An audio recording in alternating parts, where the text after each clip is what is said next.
Hiya, in this video me and Danny are going to be sorting out an issue with the gear lever on the Colt CZT. You may experience some issues with the gear lever not centralising or springing back. We believe that there is due to an issue on the pin. There's like a pin on top of the gearbox that helps the gear selector. So we're going to be stripping apart on the sort of bits and pieces around the top of the gearbox and replacing the pin. So this is his gear selector at the moment. It's quite hard to show you in the video how stiff it is, but you can see it stays there. Shouldn't do that. And it seems to be very crunchy and difficult getting into third, so hopefully that will sort that issue out. So yeah, we'll get under the bonnet and we'll remove the battery and start taking the airbox off. Right, so the battery's now removed. There's 4 bolts holding the tray in place. There's I think they was a 13mm. Yeah, sorry, 13mm bolts holding the tray in. There's a 10mm bolt at the back here that holds the airbox on. Just need to remove the top Jubilee clip, obviously unplug the math, which has already been done, and the bottom of the box just here is on a pin and rubber bush. So we'll get this induction pipe off, get the airbox out, and we'll have more access to the top of the gearbox. Right, so that's the battery tray removed. Next job was to spray the 3 bolts on top here. Sprayed there with some plus gas.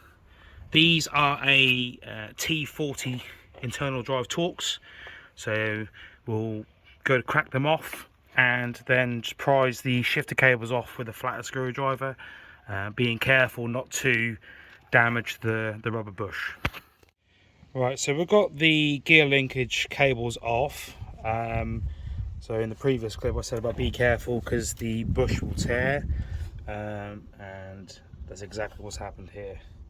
So torque bolts are now removed. Just need to turn this anti-clockwise, supposedly, to pull it out. So with a little bit of perseverance, you can move this top bit probably to around about there or so, and then you just got to keep wiggling it backwards and forwards, and then this just popped up. So just going to get some rag or a plastic bag or something, because obviously as soon as we take this out it's going to be covered in oil, and then we'll get it on the workbench.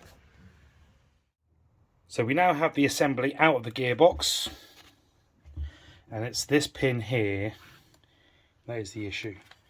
A lot of people do WD-40 it and it does free up for a little while, but the WD-40 will just evaporate and then you're back to square one. So if I get Danny to move it while I film, you can see how much resistance there is and how difficult it is to move. So that's the issue there. So we have a replacement pin. So this is the replacement pin. This is actually listed for a BMW Mini Cooper.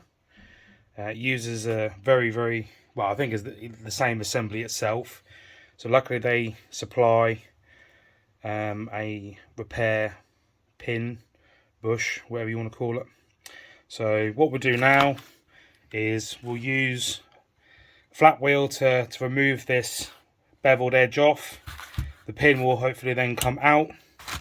We'll lube up the new one and reassemble.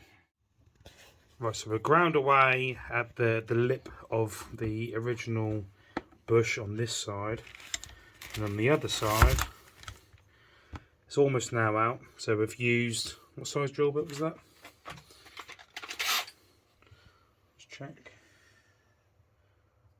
12.5. 12.5mm drill bit. I don't know if it is the correct way of doing it or the best way of doing it, but it's then made this free inside the assembly. So I just need to finish knocking it out and then we can replace it. There we have it, removed. So I used some water pump pliers and just to grip around the edge of the pin, and I wiggled it out. You've got to make sure that the actual shifter assembly is right about here to give you enough clearance. If not, you're going to be hitting this and here, as you can see, there's evidence. So it's going to clean up the inside of the assembly and give it some copper slip and reassemble.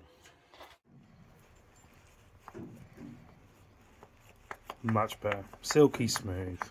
Right, so we've got the assembly back together. The torque bolts, the three that hold the assembly in, they're now copper slipped and refitted. Shifter cable's back on. We've had to cable tie this one on for the time being until we get a replacement. Thread locked the bolt holding the new pin in, and let's go inside the car.